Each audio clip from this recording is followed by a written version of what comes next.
Some lessons don't end when the bell rings. Some echo through time, whispered across years, until one quiet morning they finally find their way back. Because sometimes the smallest kindness you've long forgotten was the very thing someone else built their whole life around. If this story finds you at the right time, don't forget to like this video and subscribe to Between Raindrops Stories. Here, every small act matters, and every story finds its way home, even if it takes 20 years. The morning light filtered softly through the blinds of room 212, painting faint golden lines across the old oak desks. The room was still, quiet, except for the low hum of the heater and the distant sound of students laughing down the hall. Eleanor Blake sat at her desk, nursing a cup of lukewarm coffee. She'd been teaching English for 24 years, long enough to have taught students who now had children of their own. Her once auburn hair had faded into silver streaks she no longer bothered to dye, and her glasses perched low on her nose as she graded essays from the senior class. The world had changed around her. The old blackboard had been replaced with a smartboard. Her students now took notes on tablets instead of paper. But somehow, Eleanor's classroom still felt the same, a quiet island of books, poetry, and scribbled quotes. On the wall behind her desk was a laminated printout of her favorite line, one she'd written in bold marker the year she first began teaching. Words can change everything, even if they don't know it yet. She'd written it after her first year, when one of her students, a quiet boy named Noah, had thanked her for believing he could write, even when everyone else said he wasn't good enough. Over the years, she'd seen hundreds like him, shy, uncertain, restless, kids who didn't quite fit the world yet, but somehow fit perfectly in her classroom. The bell hadn't rung yet, and for a few rare minutes, Eleanor had the quiet to herself. She went through the stack of mail that had been sitting on her desk since yesterday. A few district updates, an announcement about new digital curriculum, a flyer for the future of AI in education that she knew she'd ignore. And then, a small envelope caught her attention. It stood out immediately.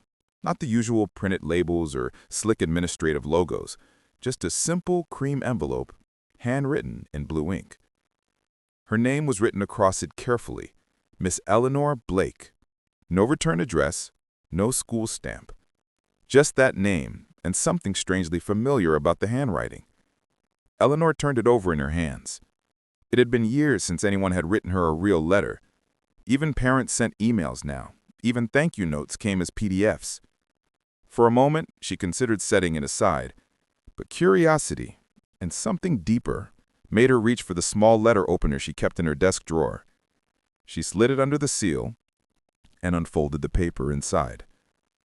The handwriting was neat but slightly uneven, like someone who'd taken their time, as though every word mattered. At the top, in looping handwriting, it began, "Dear Miss Blake, you probably don't remember me." She froze. Her heart gave a small, startled flutter. The letter continued. "I was in your English class, sophomore year, 2005.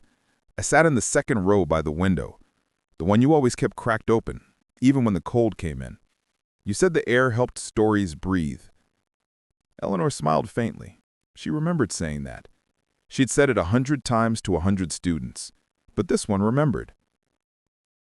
"You told me once that I had a writer's soul, even though I didn't believe it. I used to think you only said that to make me feel better, but you were the first person who made me think I could be something."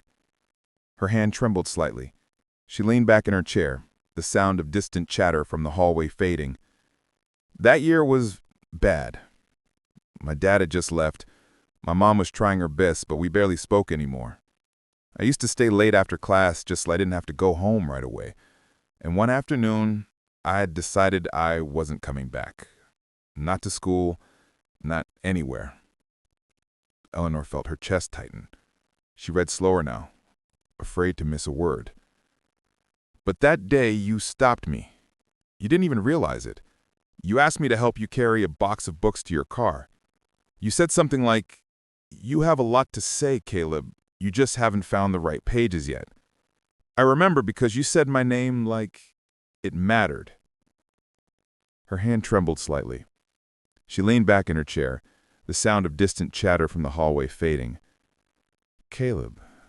She remembered him now. A quiet boy, soft-spoken, always doodling in the margins of his notebook. He'd written stories he never turned in. One of those students who slipped through the cracks unless someone noticed. She had noticed, and then he moved away before graduation. The letter went on. You didn't know it, but that afternoon you changed everything. I went home, opened my notebook, and started writing again. You made me stay. You made me believe I could matter. Eleanor pressed the letter to her chest for a moment, her eyes wet. She could barely remember that day. Just another stack of papers, another conversation between classes. But for him, it had been the difference between staying and not. It's been 20 years. I'm a teacher now, too. English, of course. I've got your quote on my wall. The one about words changing everything. I thought you should know. They did. They changed me.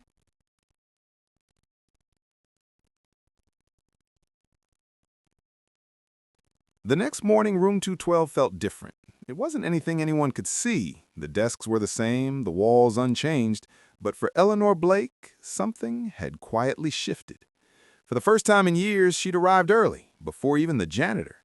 The sun was just climbing over the school courtyard, spilling pale light through the windows. She set her coffee on the desk, unlocked her computer, and stared at the name she'd written on a sticky note the night before. Caleb Hart. She didn't know what she hoped to find, but after 20 years of wondering if her work still mattered, she couldn't shake the feeling that maybe this wasn't over. The search results had led to a small-town high school in Oregon. She clicked through the faculty page again. There he was, older now, clean-shaven, smiling faintly in a staff photo. Underneath, Mr. C. Hart, English department chair. A lump rose in her throat. He'd done it. He'd become what she'd once told him he could be. Below the photo was a link, View Classroom Blog. She clicked it, and her heart caught. The banner had a familiar phrase written in white cursive text across a black background. Words can change everything, even if they don't know it yet. Her quote, right there, at the top of his classroom page. She scrolled down. The entries were short reflections, writing prompts, student showcases, class discussions, but one post stopped her cold. It was dated 2 months ago, titled, "The Teacher Who Saved Me." She probably doesn't remember me. Most teachers don't remember the quiet kids who sat by the window. But I remember her. Her name was Eleanor Blake. She taught me that words matter, even when you feel like you don't. Back then, I didn't know what my life was supposed to be. I didn't think I'd live long enough to figure it out. But she looked at me once and said, "You have something to say. Don't let the world silence you." That sentence became the compass I used to survive everything that came next. She read the post twice, her chest tight, her eyes burning. There was no contact email listed, but at the bottom, a comment section was open. No one had posted there yet.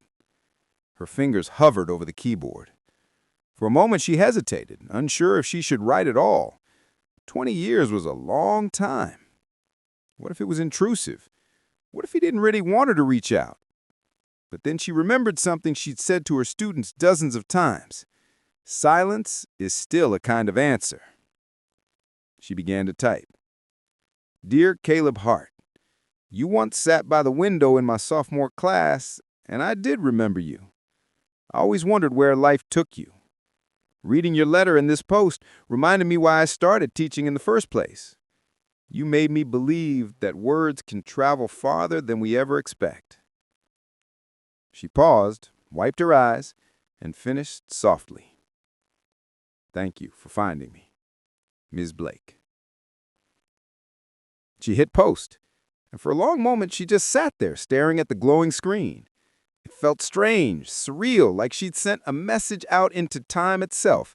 She didn't know if he'd ever see it, but somehow it didn't matter. The connection was enough. The rest of the school day passed in a quiet haze. Her students were loud and distracted as usual, but she found herself smiling more, not at their jokes, but at the thought that maybe, 20 years from now, one of them might write her too. That evening she stayed late again, grading papers, sipping cold coffee, and replaying memories she hadn't thought of in decades. The first years of teaching, when she'd stay up till midnight planning lessons. The years of exhaustion when budget cuts made her question everything. And the quiet evenings like this one, when she wondered if she was still doing enough. It had been a long time since she'd felt proud, but that night she did. As she was shutting down her laptop to leave, a small notification popped up at the top of the screen. One new comment. Her heart skipped. She clicked the blog link again. Under her message, there it was. Ms. Blake? Is it really you? I read your comment 6 times just to make sure I wasn't dreaming. I've thought about writing you for years, but I didn't know how to find you. I don't think I ever said this properly, but you saved my life. I mean that literally, and not a day goes by that I don't try to pay it forward in my classroom. Please, if you're willing, I'd love to talk again. Caleb. Eleanor's hand went to her mouth, her eyes blurred with tears.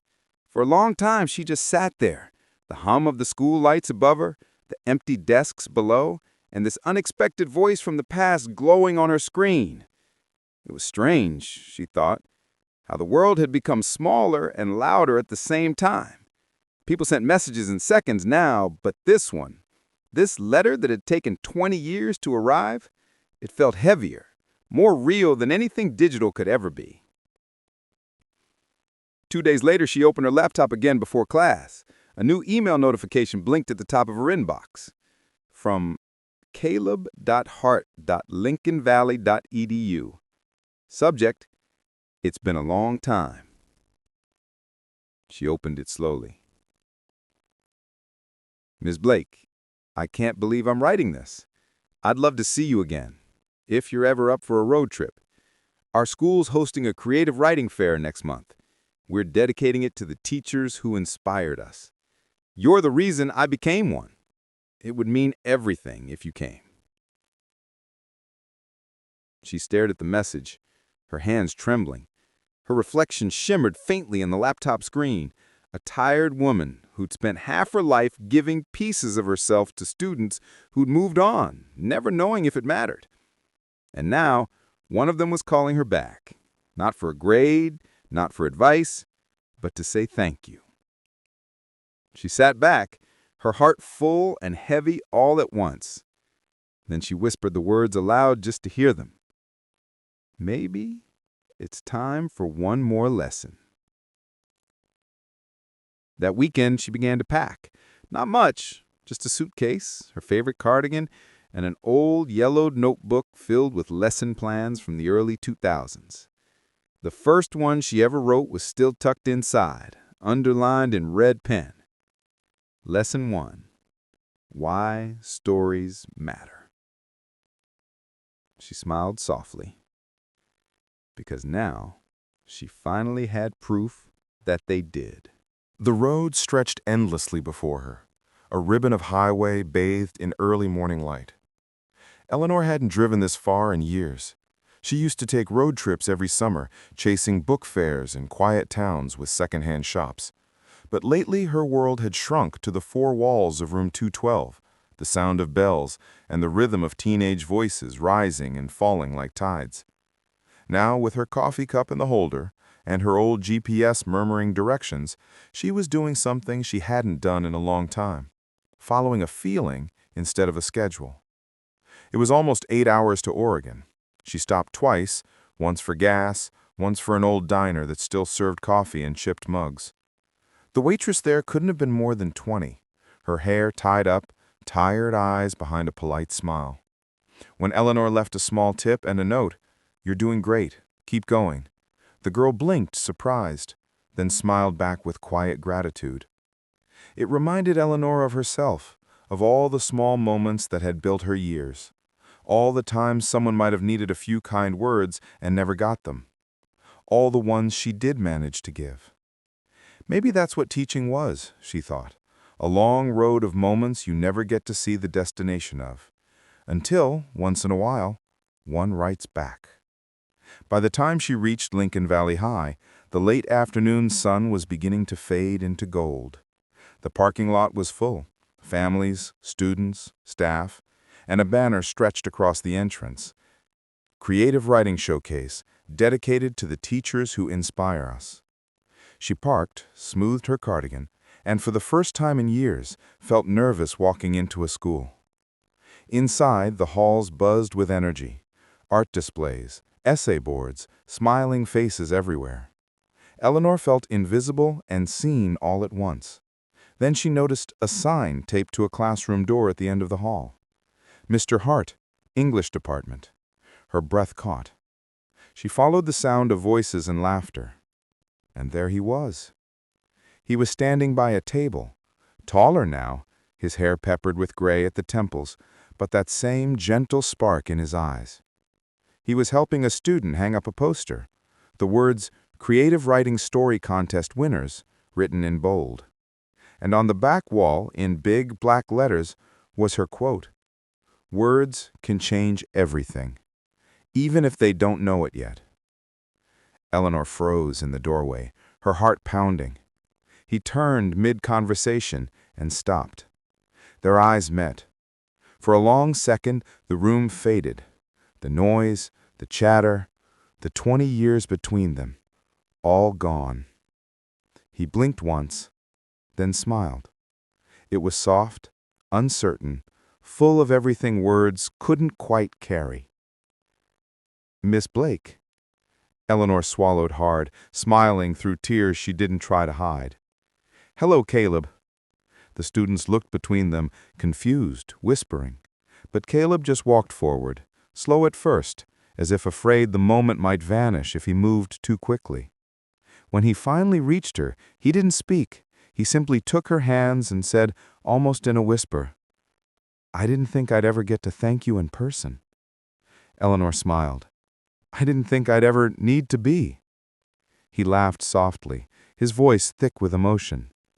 "You have no idea what you did for me." "Oh, I think I'm starting to," she said gently. She glanced around the room, at the students, the words, the laughter, and back at him. "I can see it." He led her to a seat in the front row before the event began. The principal gave a brief speech about creativity, education, and the power of mentors. But Eleanor barely heard it. She was watching Caleb. He spoke next, his voice steady but his eyes glistening as he looked at his students. "I tell my class every year that we don't always know the difference we make. Sometimes it takes a letter or 20 years for it to come back. I know that's true because one of my heroes is sitting in this room today. Miss Blake, my teacher, my reason for all of this, thank you." Applause filled the room, long, warm, genuine. Eleanor tried to stay composed, but her eyes blurred again. She hadn't been applauded in years. She'd been thanked by parents, honored in emails, but this was different. This was real. Afterwards, when the crowd had thinned and the lights dimmed, Caleb walked her through the empty halls of his school. On the wall near his classroom, there was a framed display of student letters. Each one started the same way. "Dear Mr. Hart." He smiled softly. "They started writing these after I showed your letter." Eleanor's throat tightened. "So now you're the one planting seeds." "I guess we just keep passing it on," he said. They stopped outside under the fading light. It was quiet except for the sound of the wind through the trees. Caleb turned to her. "Can I tell you something I never put in that letter?" She nodded. He took a breath. "That day in sophomore year, I wasn't just planning to skip class. I was planning to leave for good. And then you asked me to stay after, to help those books." He looked down, smiling faintly. "It sounds so small, doesn't it?" Eleanor shook her head. "No, it sounds like everything." They stood there for a long moment, the air heavy with the kind of silence that holds more than words could. Finally, she reached into her bag and handed him a small notebook. Faded, worn, bound in cracked leather. "What's this?" he asked. "My first lesson plan," she said softly. "The one where you were in class. I've kept it all these years, to remind myself that stories matter." He turned it over carefully, his eyes shining as he read the cover. "Can I keep it?" She smiled. "It's yours now." That night, back in her hotel room, Eleanor sat by the window looking out at the quiet lights of the town below. On her phone, a new message buzzed from Caleb. "Your words didn't just change me, Miss Blake. They changed everyone I've taught since. Thank you for not just teaching me to write, but teaching me to stay." She smiled softly, set the phone down, and whispered to the empty room, "You're welcome, Caleb." Then, after a long pause, she added, "Thank you for writing back." The next morning, sunlight spilled through the blinds of the small motel room, painting lines across the worn quilt. Eleanor hadn't slept much, not from exhaustion, from something else, something she hadn't felt in years. Purpose. For 2 decades, she had lived inside a rhythm that never changed. Lesson plans, papers, bell schedules, and goodbyes that came too soon. And yet yesterday had shown her that not a single one of those days had been wasted. Every word she'd spoken, every moment she doubted herself, had been leading here. She arrived back at Lincoln Valley High just after 9. Caleb had insisted she visit again before heading home. When she stepped into his classroom that morning, the students were already there, chatting softly, notebooks open. The walls were covered with student work, short stories, poems, and handwritten reflections penned neatly on color paper. And right above the whiteboard, Eleanor noticed something new. Guest speaker, Miss Eleanor Blake. She froze. "Caleb, I told you I'm not—" He grinned. "I told you words change everything. I figured you should see what yours did." The students laughed quietly, and Eleanor smiled despite herself. "Don't worry," he added. "No microphone, no pressure. Just talk to him like you talk to me." Eleanor stood at the front of the class, a room that somehow felt both new and familiar. Dozens of faces looked up at her, curious, kind. She hesitated, clutching the notebook she'd brought with her, the same one that had held Caleb's name in her grade book all those years ago. "Well, I'm not much of a public speaker. I suppose I've spent most of my life in front of students, but it's been a long time since I've been the one nervous at the front of the room." A few of them smiled. That helped. "I taught for 24 years, and for most of that time, I thought I was just teaching English, grammar, essays, books that half the class pretended to read." The room chuckled. "But what I didn't realize until recently was that I wasn't teaching stories. I was collecting them. Every student who walked through my door left a little piece of their story with me. And sometimes, if you're lucky, one of those stories comes back." Her voice softened. "That's what happened with your teacher, Mr. Hart. He was one of mine. And 20 years ago, he reminded me why I started." The room was silent now, the kind of silence that only exists when everyone's listening. Eleanor took a breath and glanced around, at the notebooks, the eager eyes, the glow of curiosity that felt achingly familiar. "I used to think teaching was about the lesson plans. Now I know it's about the pauses, the quiet words between the lines, the moments when you tell someone they matter and you don't realize that might be the first time they've ever heard it." Her throat tightened. "I don't remember everything I taught, but I'll never forget the students who taught me that small kindnesses don't disappear. They just take the long way home." When she finished, the room erupted in gentle applause, not loud or dramatic, but genuine, steady, heartfelt. It filled the space like sunlight. Caleb stood near the back, his eyes glistening as he mouthed, "Thank you." Eleanor smiled back, and for a moment she saw the boy he used to be, the one who sat by the window, quiet, lost, and ready to leave everything behind. Now he was standing in front of his own students, doing for them what she once unknowingly did for him. The circle had completed itself. After class, the students gathered around her, asking questions. What was he like as a student? Did he always love writing? Was he a troublemaker? She laughed, answering each one warmly. Then one student, a shy girl with dark curls, lingered behind after the others had gone. "Miss Blake?" "Yes?" "I just wanted to say, I was kind of having a rough year. Mr. Hart told me to keep a journal, said it might help, and it did. He said someone once told him that words can change everything. Was that you? I smiled softly. Yes, but it sounds like he believed it even more than I did.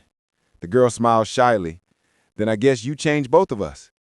When the room finally emptied, Eleanor stood by the window, the same way she always used to, watching the leaves drift across the school courtyard. Caleb joined her quietly. For a while, neither spoke. Then he said, "You know, I used to wonder what it would feel like to thank you, to say the words out loud." "And?" she asked. He smiled faintly. "It feels like closing a book I never wanted to end." I chuckled softly. "Then maybe it's time to start a new chapter." He nodded. "With your help, I think we already have." Before she left that afternoon, Caleb walked her to the parking lot. In her car, on the passenger seat, he left a small gift, a framed photo of his class holding up handwritten signs.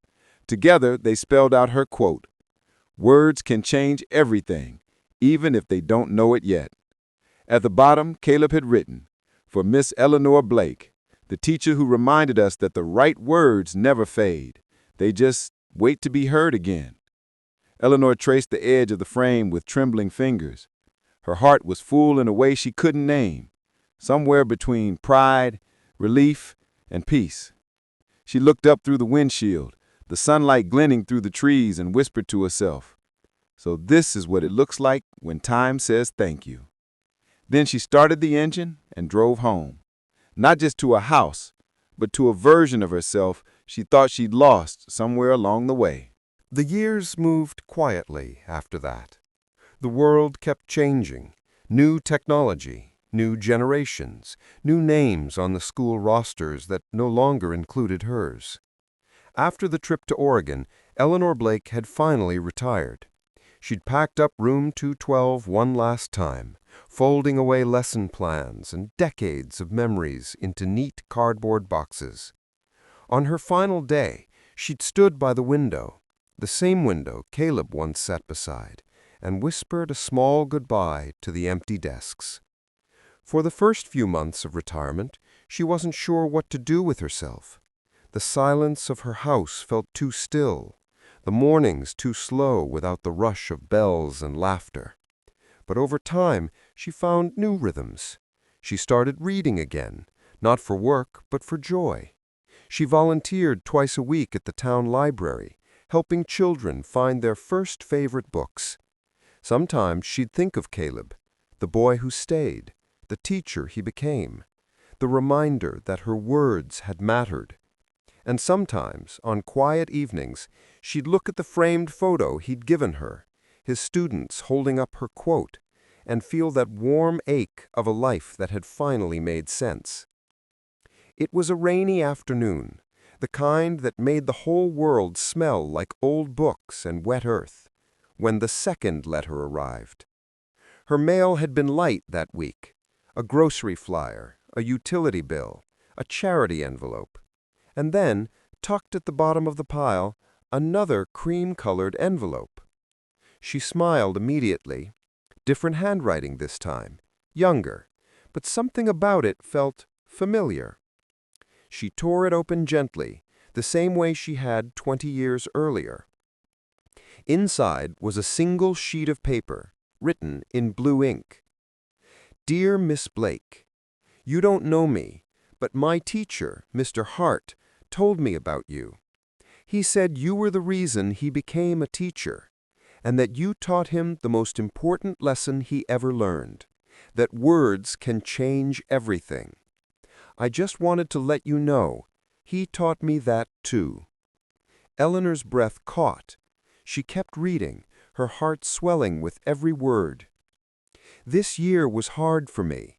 My mom got sick, my grades dropped, and I almost quit school. But Mr. Hart saw me, the way you once saw him. He gave me this quote, even if they don't know it yet. I wrote it on my notebook, on my wall, and on the college essay I just submitted.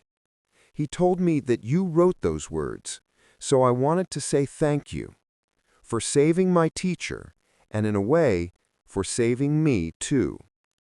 Ava Reynolds, Lincoln Valley High, class of 2025. Eleanor set the letter down slowly. Her hands trembled, and tears gathered quietly at the corners of her eyes. She looked around her small home, the shelves lined with books, the framed photographs, the quiet hum of life that had once felt so ordinary. But now, it didn't feel ordinary at all.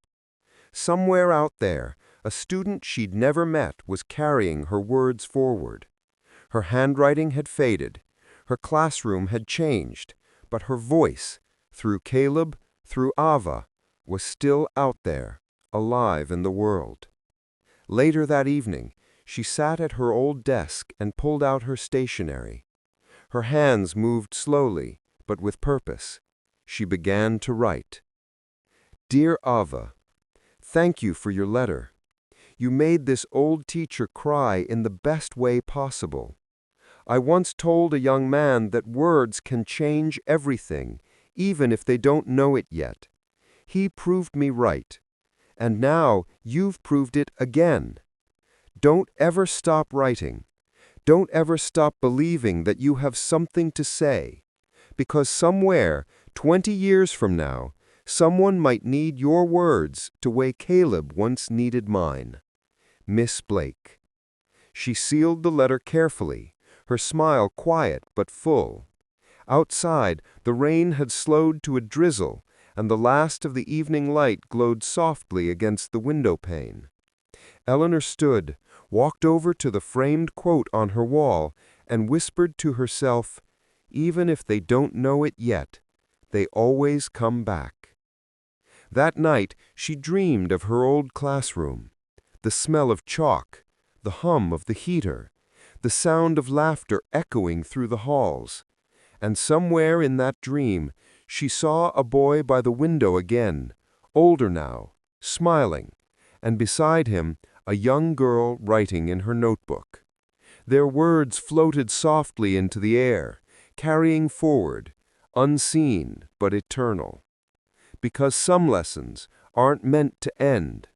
They're meant to keep teaching, long after the bell has rung. Some stories don't end when the book closes. They live quietly, in the margins of someone else's chapter. Eleanor thought her years in the classroom were behind her, but in the end, her words kept teaching, long after she stopped speaking. Because sometimes the smallest things, a note, a sentence, a single kind word, outlast everything else. If this story touched your heart, take a moment today to thank the person who once believed in you, the one who saw something in you before you did, because gratitude, once spoken, becomes legacy. If this story moved you, like, share, and subscribe to Between Raindrops Stories, where every act of kindness finds its echo, and every ending is just the start of another lesson. And tell us in the comments, who would you write your letter to if you had the chance to say thank you one more time? Until next time, remember, the words you leave behind might be the very ones someone needs to find their way home.